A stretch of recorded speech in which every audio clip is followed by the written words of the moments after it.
To that breaking news, a type of weather event they say happens only once every 1,000 years. Close to 10 inches of rain, a summer's worth, essentially falling in some areas in just hours. The result? Flash flooding that turned dangerous and deadly, with a woman being swept away trying to reach higher ground. There have been dozens of rescues, many of them in New York, while in Vermont, almost that entire state under a flood warning tonight. 9 million at risk for flash flooding, which has destroyed dozens of roads and wiped out tracks on a busy commuter railroad servicing New York City.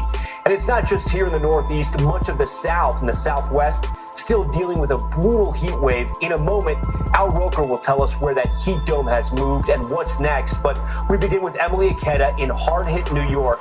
Emily, so many there caught off guard with this flooding. Tom, absolutely. Officials called the flooding here a once-in-1,000-year event with enough force to even dislodge guardrails, as you can see behind me. And the unrelenting rain isn't over yet for those north of us. Tonight, a brutal bout of storms inches north, washing out roads and kicking swiftwater rescue teams into high gear. States of emergency declared in parts of New York, Connecticut, and Vermont.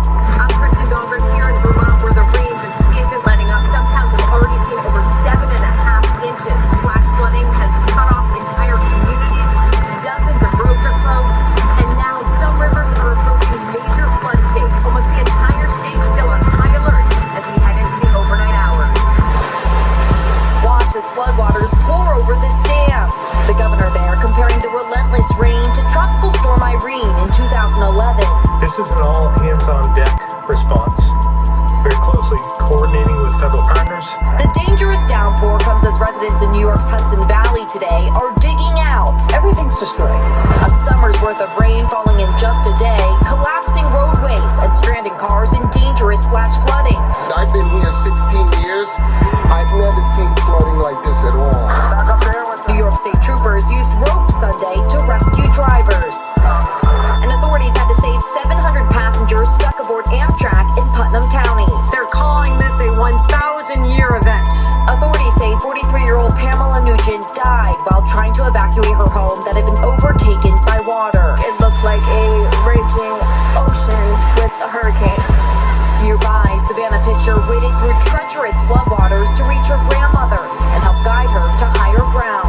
If you had not gotten to your grandmother, what do you think would have happened? I don't think everybody would be okay. Honestly. I just locked my car and just swim away. Tonight in Pennsylvania, residents are facing the aftermath of Reading's wettest day in 3 years. While back in Vermont, first responders are bracing for a potentially long night. All right, Emily Ikeda joins us now live. Emily, you're in one of the worst hit towns in New York. Give us a sense of the impact there. Well, Tom, if you take a look at the damaged bridge behind me, you can get a sense for just how high those racing floodwaters reach, with